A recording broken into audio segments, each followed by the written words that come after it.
This is the Pro Wrestling Post podcast, and on this week's show, Kenny Omega and Don Callis appear on Impact Wrestling, but does the storyline progress on Dynamite? and this Saturday evening, a historic main event will take place. All that and more.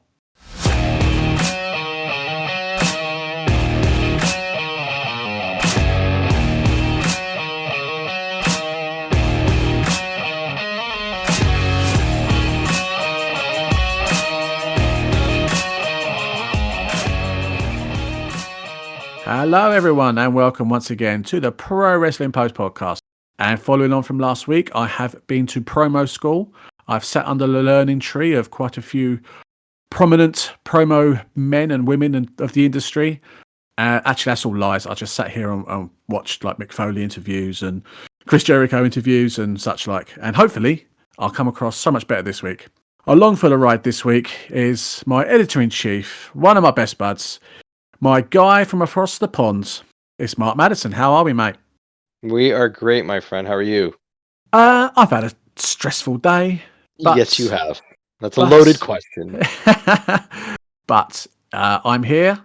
You're here. We're chatting about wrestling. It's one of the highlights of my week. Honest to God, one of my highlights of my week, because there's only so much wrestling chat my wife will take from me before she just looks at me with like dead eyes, like I'm done. So yeah. I think your wife and my wife get along quite well in knowing that. I can only show them so many references to something because wrestling is everything in some ways. In some ways, it isn't.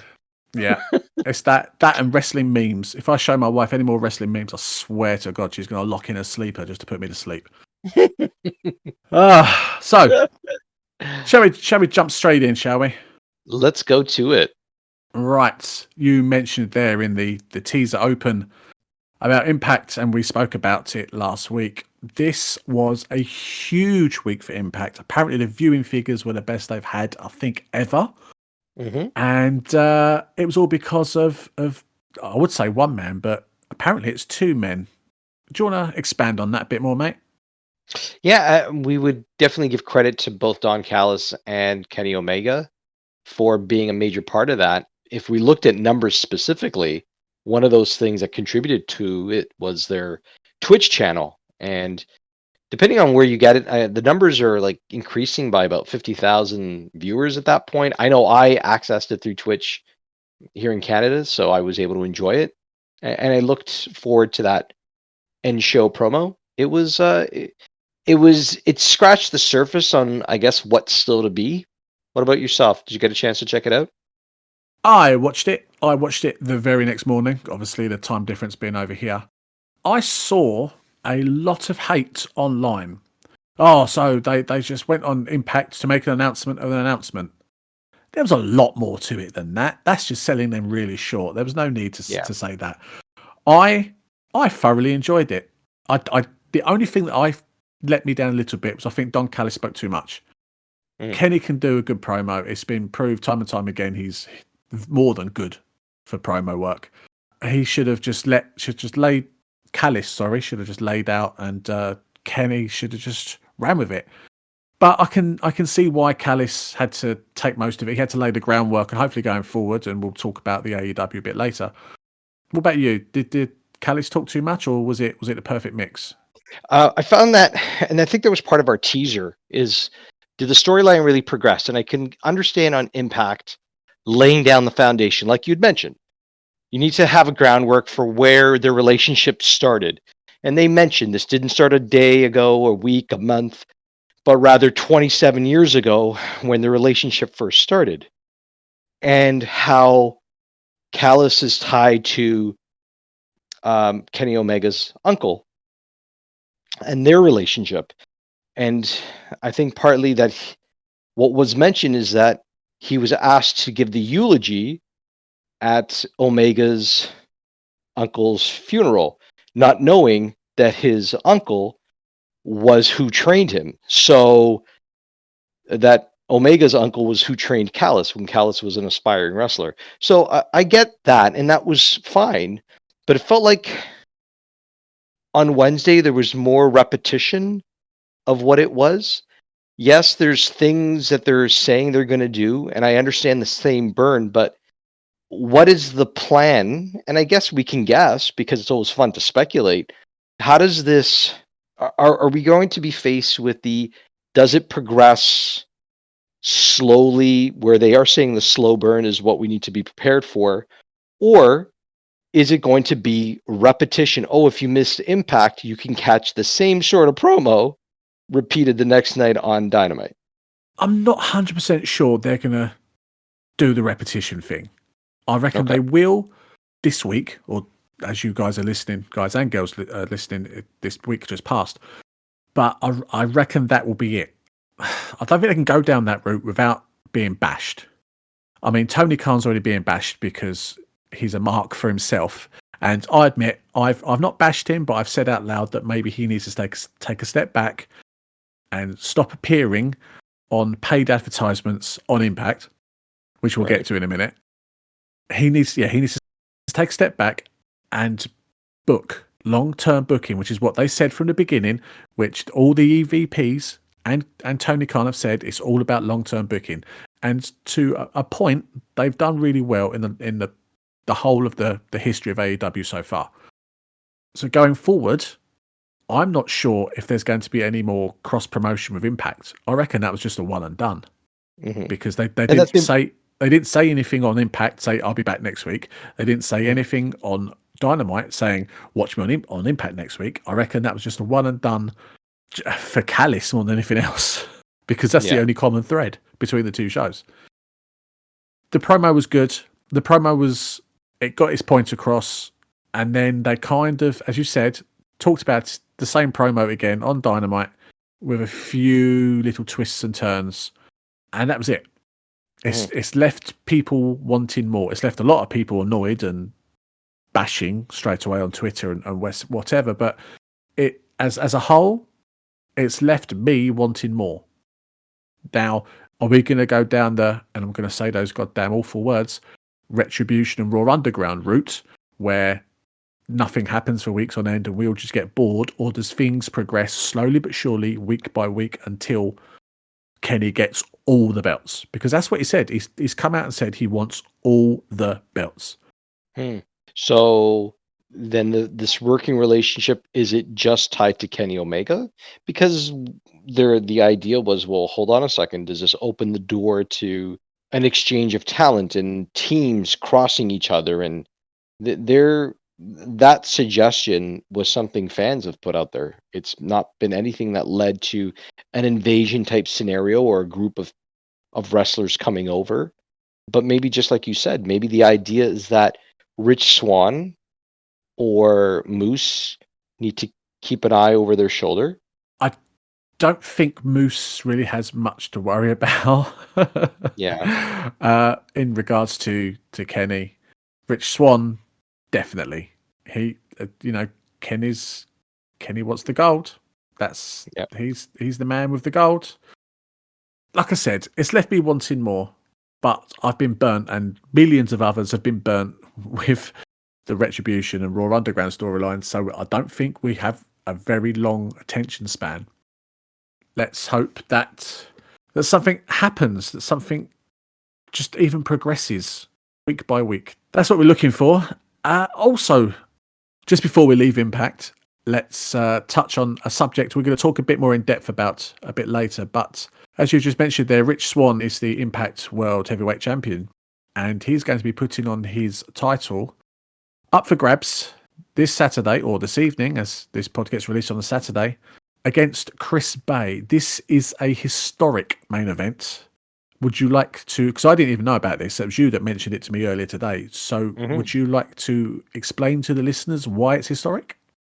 It's historic because, unbeknownst to us, and it was mentioned, and I think it's floated around on a few sites, that this is the first time two black males are competing in the main event of a pay-per-view.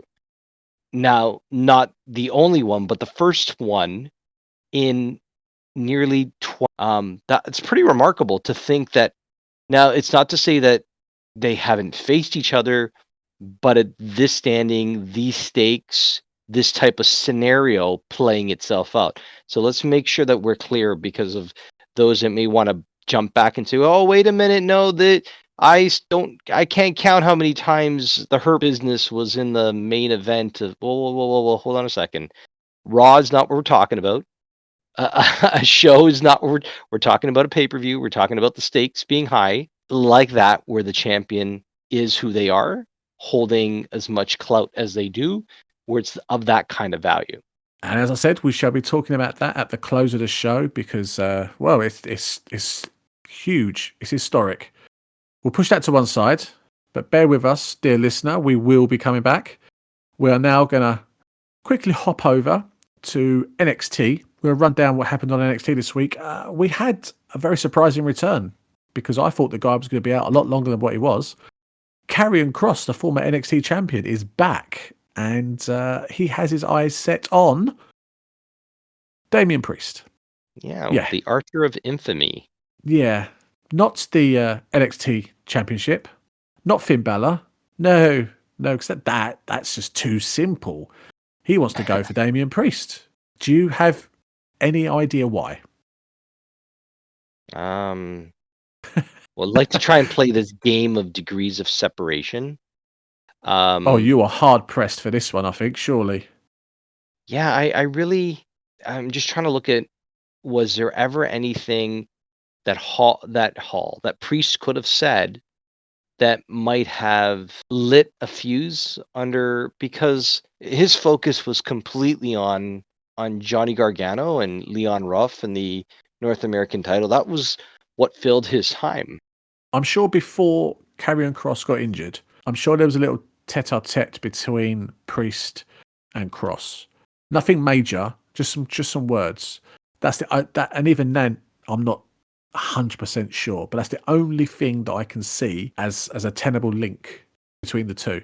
Yeah. If I'm sure I'm talking for pretty much 99% of everyone else that's listening to this, if I just had to drop my title due to an injury suffered in a match, when I come back, I want that title. That's the sole focus of my bigging. I need that title back. The title I had to lose or drop, and I wasn't even beaten for it. And yet he's come back to face Damian Priest and just let Balor just walk on by.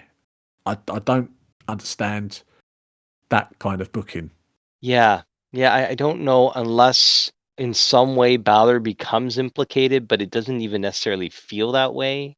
Although Scarlett and Balor did kind of have an exchange there.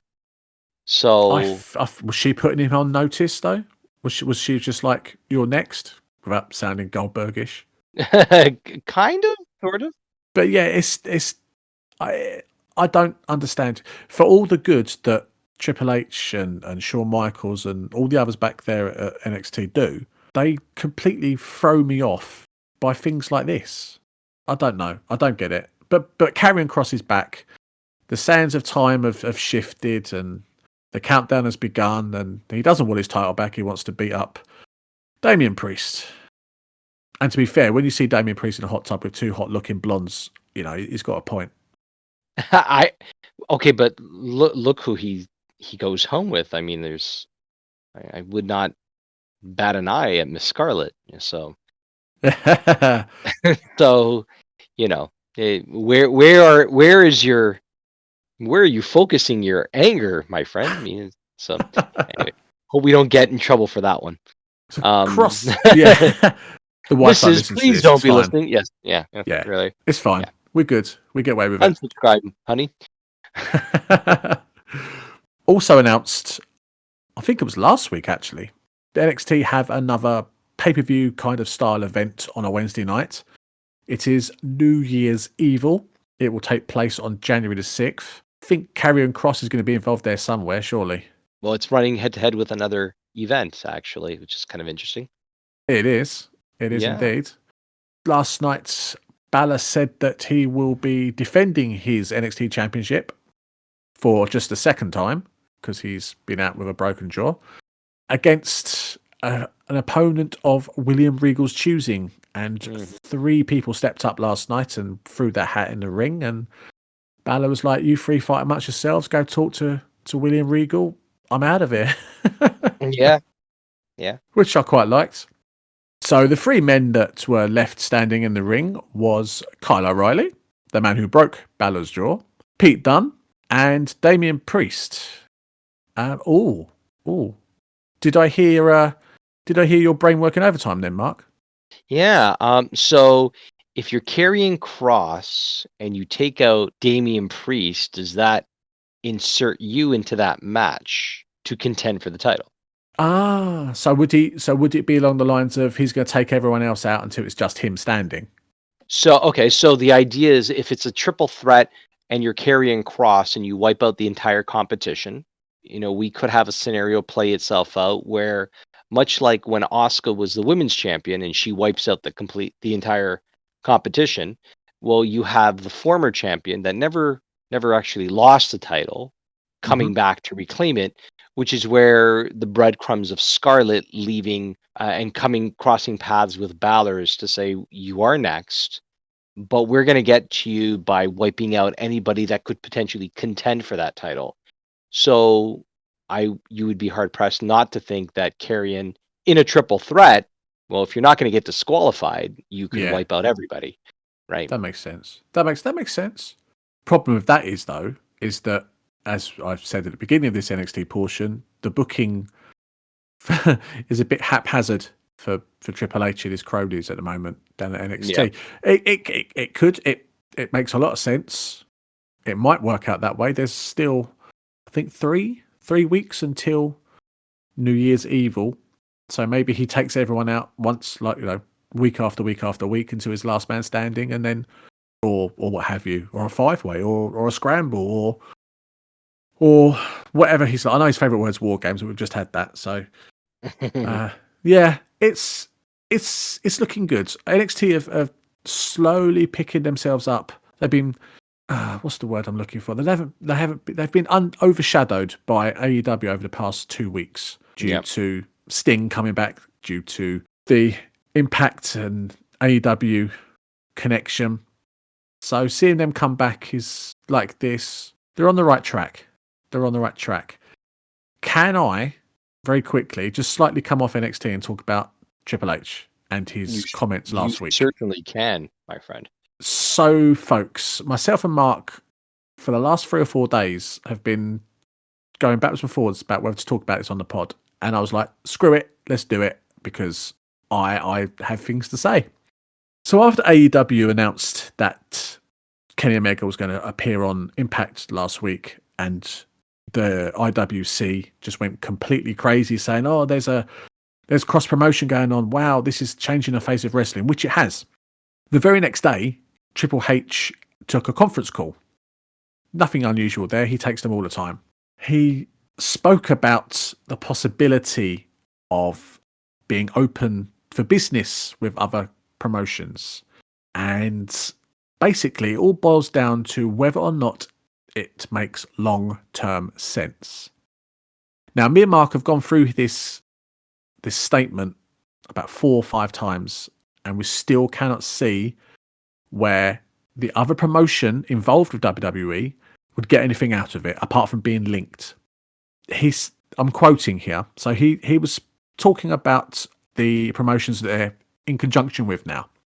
Look at what you've seen in the past. Progress, IWC, Evolve, all those things. Yeah, we're open for business in a lot of ways.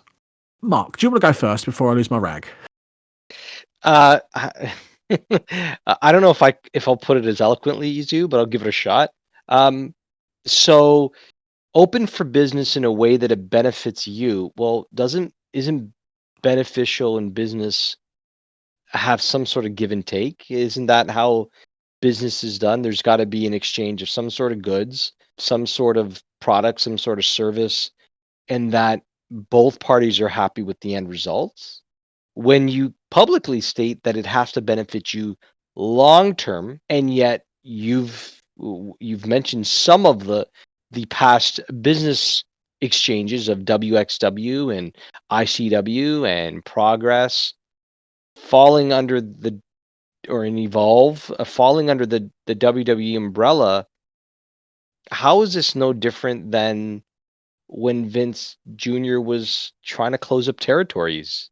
It's not business. It's Exactly that. monopoly.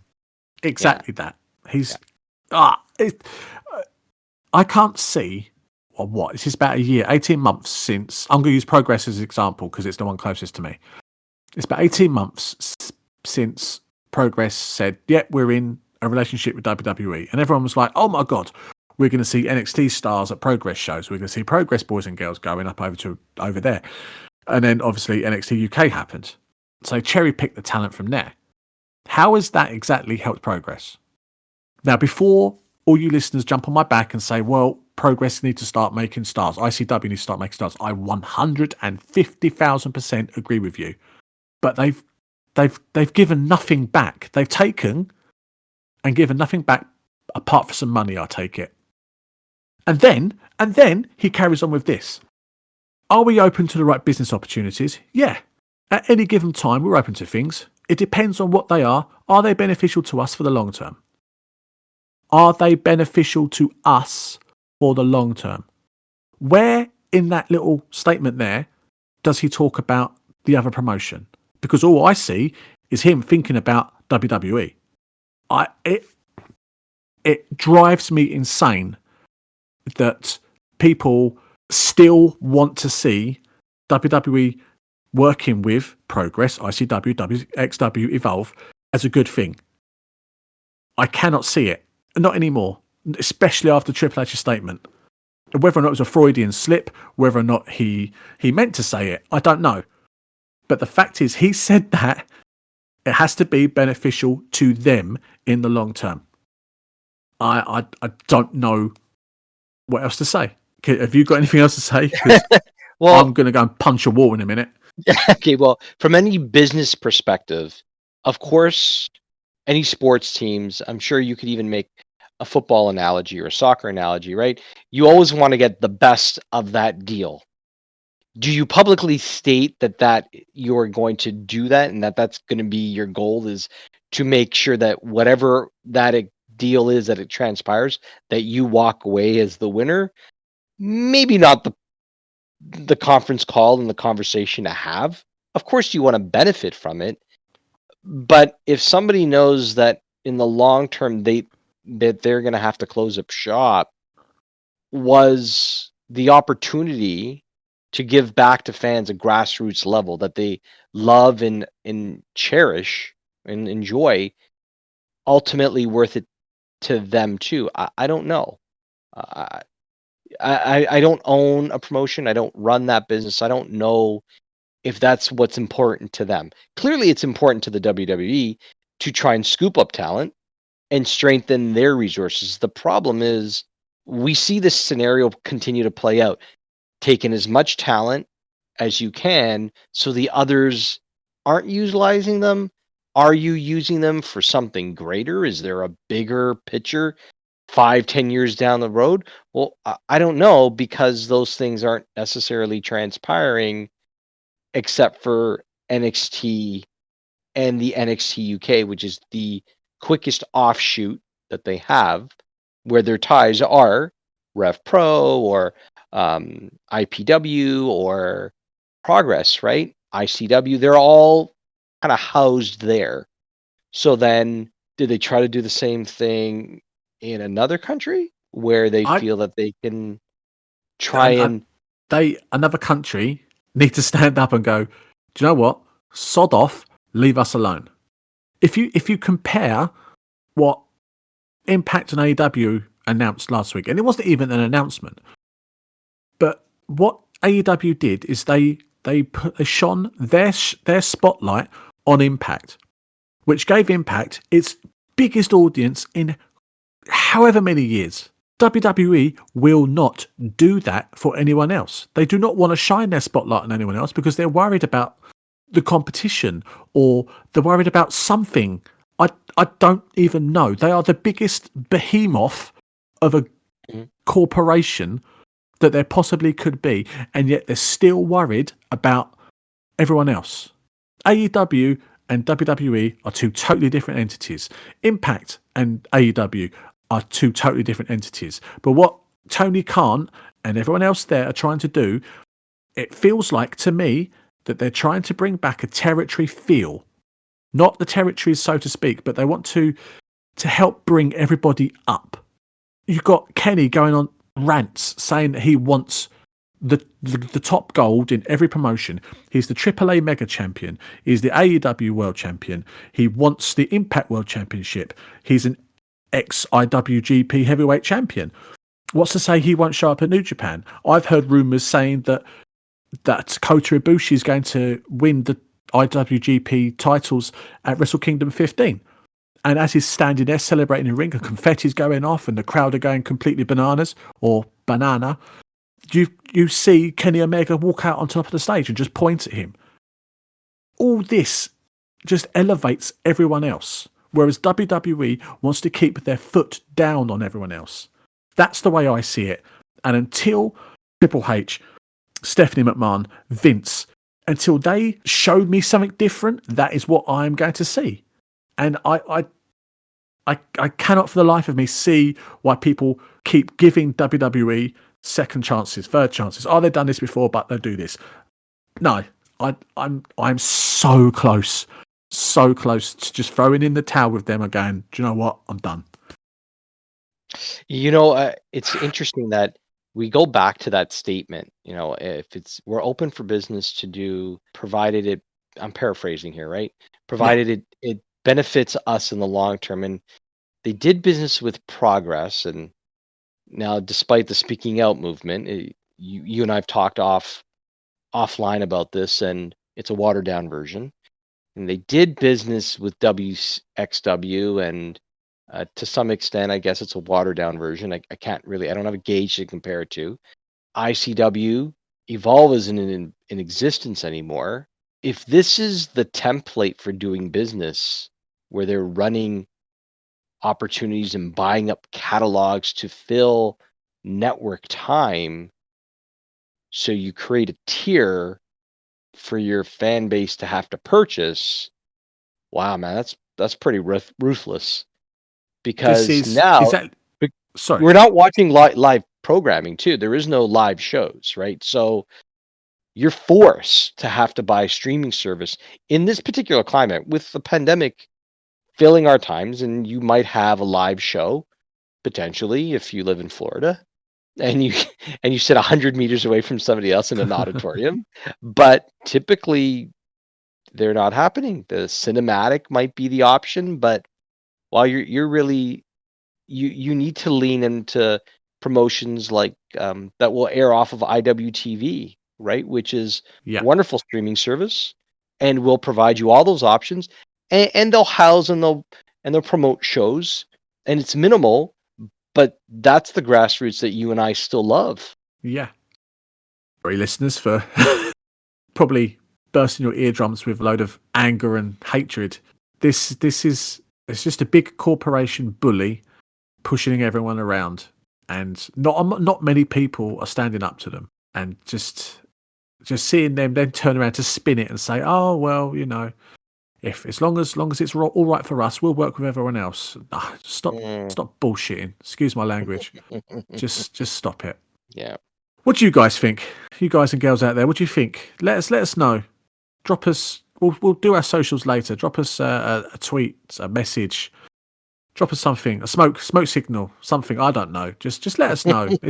I can't be the only one out there that thinks that, or even Mark as well, but obviously not as angry as me. But we can't be the only ones out there that feel like this. Just give us a shout.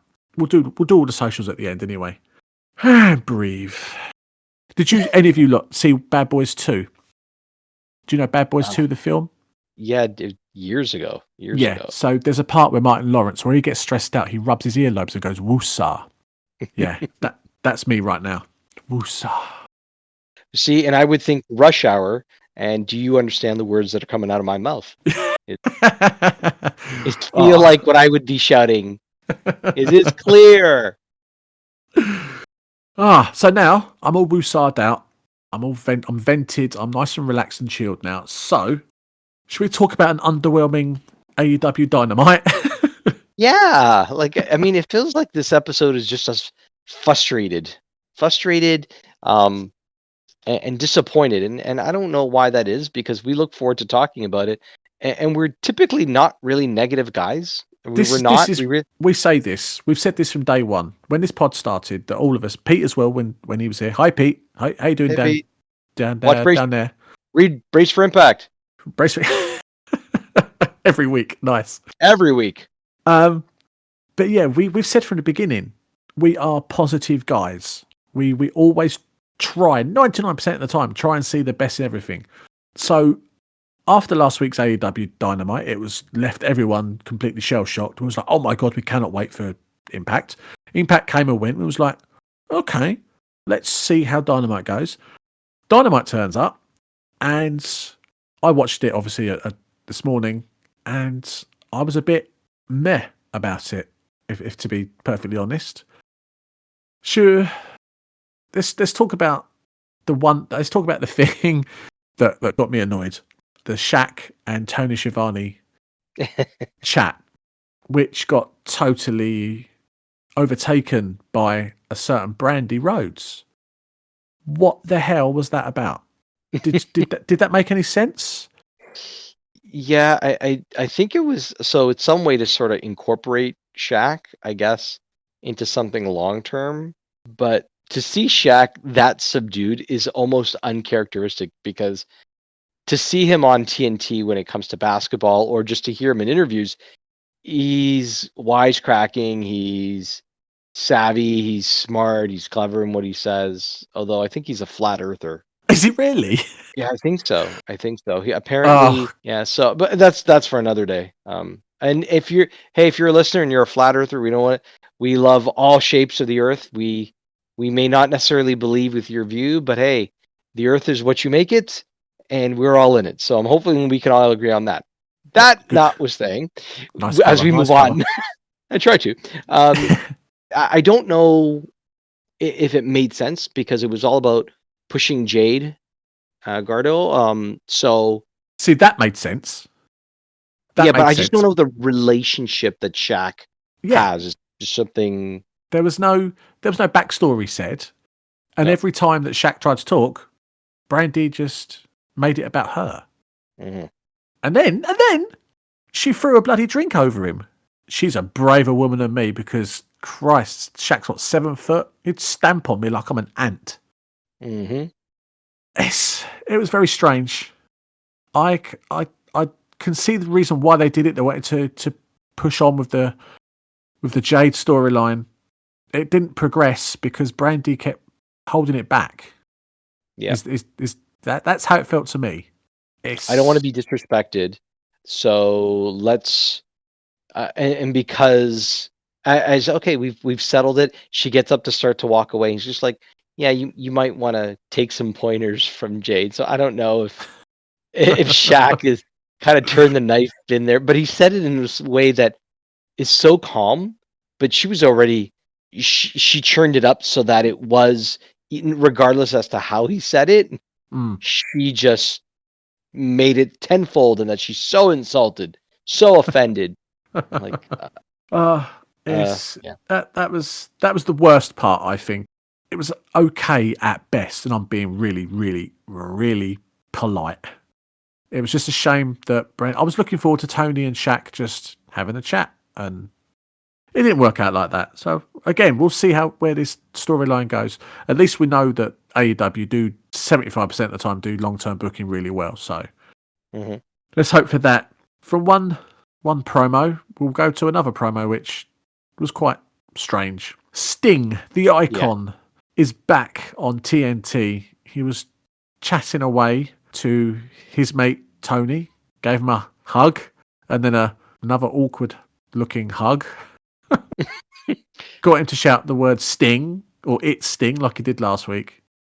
Oh, by the way, I'm just going to mention this. So when I woke up and Sting was hit, announced on the show last week and everything else, the first thing I texted my friend Dan was, "It's Sting!" Really, really big capital letters. And he didn't understand what it was because he hadn't seen Dynamite yet, and I looked like a right prat.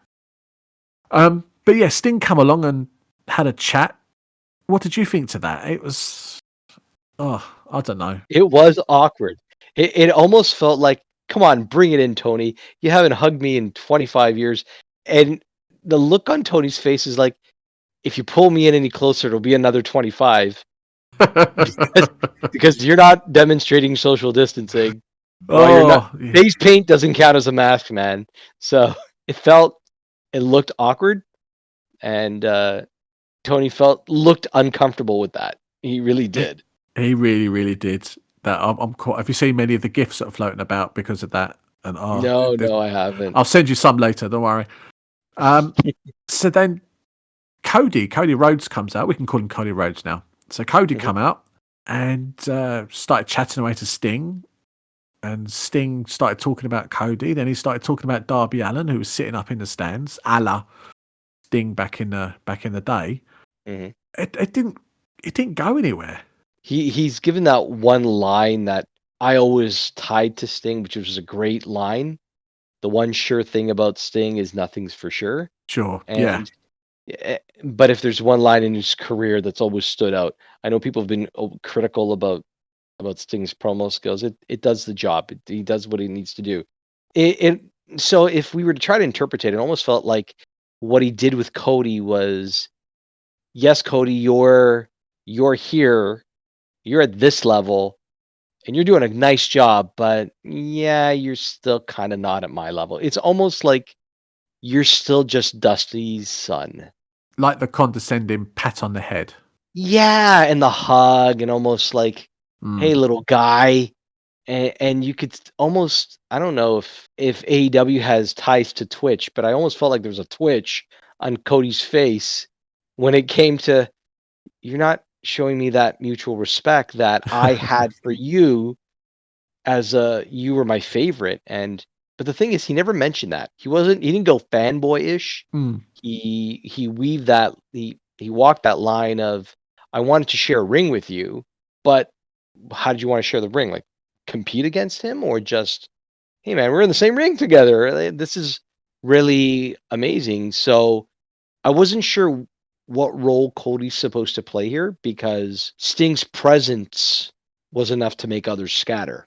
And maybe this is a quest for Cody to earn Sting's respect. So I don't know if we're looking at a heel turn. The relationship with Darby Allin. So if you saw that promo where Darby is being shown images, those stills, do you remember that portion? Yeah, the horash. I can't even pronounce it. Yeah, it's that thing it's the one. I can't pronounce it. Yeah. I think I remember that from Watchmen too. But exactly, yeah. Yeah, and then he shows, and then Sting's face paint is right. one that he's shown. He looks over at it, he smiles and kind of chuckles. So there's clearly something that they're trying to align Sting with Darby some way. And if he is going to be kind of the prodigy, or the pupil, or the next, or the second coming, what better way to, you're going to earn my respect, I'm going to take out the one person that, I don't know if that's the plan, because he literally folded the TNT title, did Cody, when he handed it to so that was almost like, no, not only did you win it, you earned it, and you get my respect. And so I don't know if they're looking at continuity, but it would definitely get to Sting if they tried to make this and implicate Darby Allin somehow. If we have turned by Cody. Do you see Sting stepping foot in the ring? The only reason I see Sting stepping foot in the ring is because the belief is that there's ways in how they want to run it, that they protect him, that he still elevates others, but they're looking at him in really controlled environments. Do I think it's a good idea, and do I think it's going to happen, are two very different things. Yeah. Right? I think just standing next to Sting is going to elevate you, because Sting hasn't really been seen that much in the past 6, 7, 8 years. Even when he was under WWE contract, it was very, very sporadic, and he wasn't there all the time in your face. Being in the ring with him is gonna give you the rub straight away. But as you said, put him in the ring. We don't know what his physical condition is like after the Seth's buckle bombs and everything else. It's a hard one to call. I just hope that they don't go down the Matt Hardy route where, remember when he smacked his head on the concrete and he was fine to continue and then he wasn't, then he was fine. I just hope they've got a definitive doctor there that just gives him the best physical they can possibly get. And if he passes it, great. If he doesn't, then no. But in failing that, Sting should know when to step foot in the ring and not to. So we'll just another one, see where it goes. Hopefully it's a lot better than the Shaq, Jade and Brandy one. So unless they're and you talked about Matt Hardy, right? So Yeah. are they? So now apparently his doctors cleared him. AEW's doctors may have cleared him, but I question that a little bit because of, like you said with Matt, would you really take a concussion? How quickly would you put somebody in the ring? Mm-hmm. At 61 years of age, that risk is just elevated. You can be in top condition, but your reaction time is slower. We saw it with The Undertaker, who was younger than Sting was and was having the same sort of reaction, right? Yeah. So he made it out of that match with Ambrose and he walked out because he's of a different ilk, right?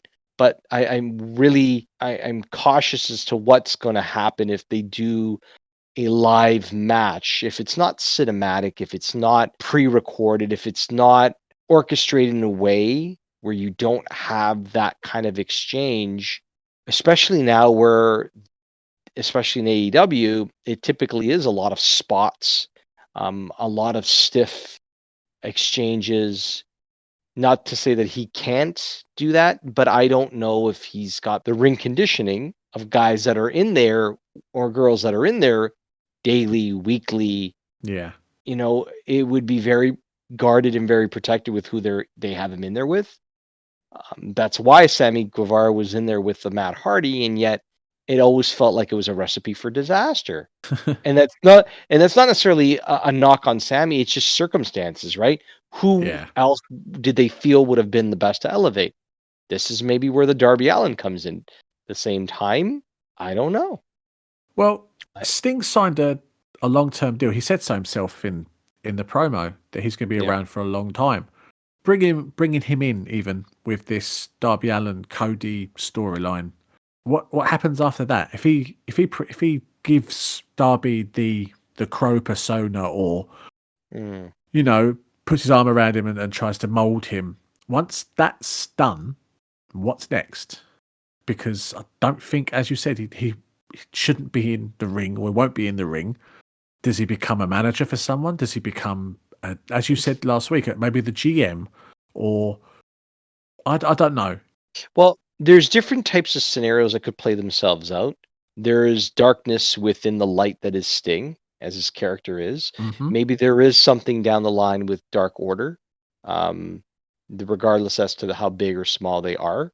Could there be something where there are issues or past unresolved things that happen with Tully Blanchard and Sting, and that pulls Sean Spears and the history of the Black Glove, right? And that pulls into the NWA and WCW with Barry Windham and those ties. Could we see Dustin and Sting at some point cross paths? Could we see any of those scenarios? We see the Murder Hawk monster and Lance Archer. Well, Sting and Jake Roberts have history together. I was just about to say that. Do they? So, I mean, this is where we look at degrees of separation, things that may not have been resolved, potentially being resolved. There's history with those that are already brought in, and maybe new things that they could try to connect, right? I don't know if there was ever any issues or underlining jealousy between Brian Pillman and Sting, but Brian Pillman Jr.'s there. Maybe he tries to I mean, you could turn nothing into something. I'm sure if you look and really dig into it, and there are paths that they crossed, right? Taz was a forefront for ECW at one point, whereas in another promotion, they may not even say it, as part of TNT was where Sting was, right? And do they cross paths? And you see Ricky Starks, and so maybe it's allegiances and fighting on behalf of, rather Yeah. than necessarily being in the ring. But the scenarios are there if they play them out. I just don't know what they are long term. See, this is why you're here. This is you're like the yin to my yang, because I'm like stressed out still from my Triple H rant, and I can't see straight. And if you listen to some people, I can't talk straight. And if you listened to me last week, I definitely couldn't talk straight. So hearing you talk succinctly and honestly, and how possibly this could go and that could go, yeah. See, you are the yin to my yang. Listen, with any podcast or any wrestling fan that looks into any of these ideas, part of the fun is the speculating. We wouldn't do this on a norm, but what more do we have to do other than to talk about what's topical, right? It's important to fans. It's important to us as fans, and we can't claim to know more than any rumor that circulates. And rumors are rumors until they're not rumors anymore, and then it's truth, right? And we've heard a lot of rumors about a lot of events happening, some good, some bad, and I hope some rumors are true. So we're going to finish up now with that historical main event. Mark spoke about it very briefly. This Saturday evening at Final Resolution, Chris Bay will take on Rich Swann for the Impact World Heavyweight Championship. This, as Mark said earlier, is the first time in 19 years, just short of 20 years, that two black men participate in a main event of a pay-per-view. That threw me, because I was, in today's day and age, I thought this had already happened more often than once in 19 years. Is there any reason as to why it's taken so long? Just not in Impact, but in just wrestling in general, for the big companies, your Impacts, your WWEs, etc. I can't see how and why it's taken so long. well, I don't have a good reason, but I do have I have a reason for why it is happening as opposed to why it isn't. I think society needed to do more than just give lip service to trying to change the way a culture is seen, utilized, respected, and valued. And we have 2020 where Black Lives Matter, and it's just an example of any injustice given to anybody. And this is why it's important. So you needed a shadow shift. Maybe the world just needed to stop and the pandemic to happen. And maybe things just need to come together for people to shake up, pay attention, and say, it's not the color of their skin, it's the quality of their skill.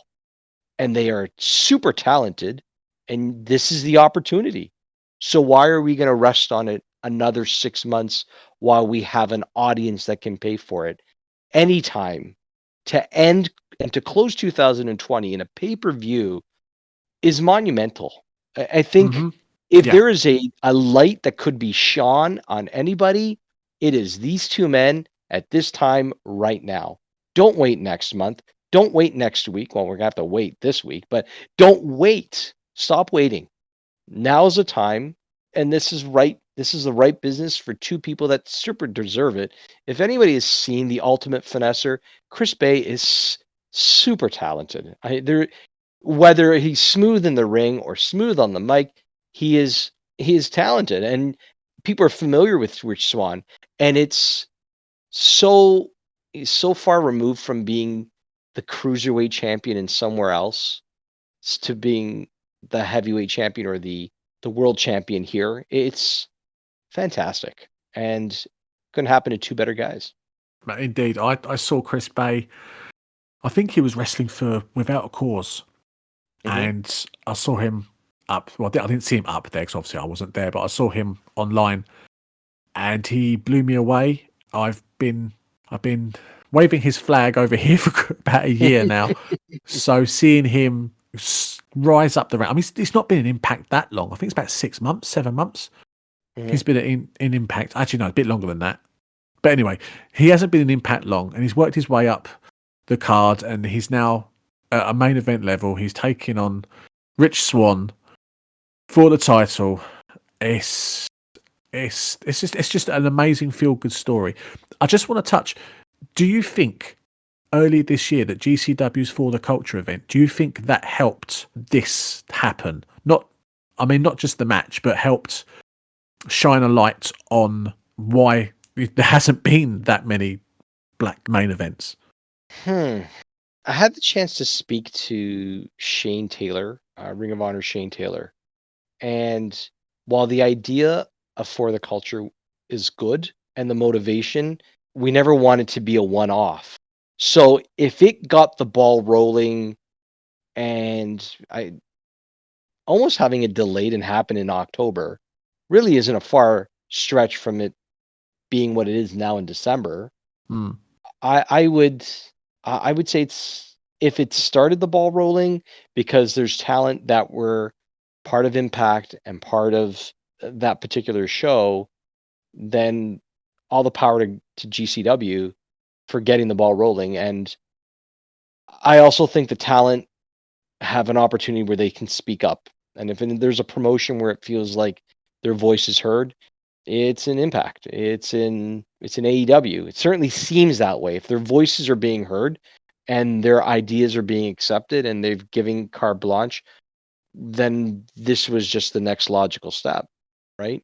You can't profess to want to support something and not demonstrate it on screen, whether it's a particular culture or particular sexual orientation, or how do you remove the stereotype but to embrace the culture and make what they do and how talented they are at the forefront, right? Indeed. Such eloquently put there. Great words there from my broski from another country. That works, doesn't it? Does that work? Yep, it does work. Excellent. I haven't run that past anyone. I've been holding on that for 2 weeks. So there we go, folks. Another episode is in the books. It is time to go home. Mark, as always, hit us with your socials. You can reach me or our site, Twitter handle at Pro Wrestling PST. My own individual, independent individual Twitter handle at the Marc Madison. You can reach us on Instagram at Pro Wrestling Post or on Facebook, facebook.com/Pro Wrestling PST. Fantastic. And as always, you can find me at Mark Blake PWP on Twitter, or you can get involved with the podcast Twitter at PWP_pod. As always, we will be back this time next week with what I don't know. Hopefully I won't be as stressed, but it doesn't matter because my wingman, my yin to my yang, my broski from another country will be right here. So until then, thank you very much and adios. Take care.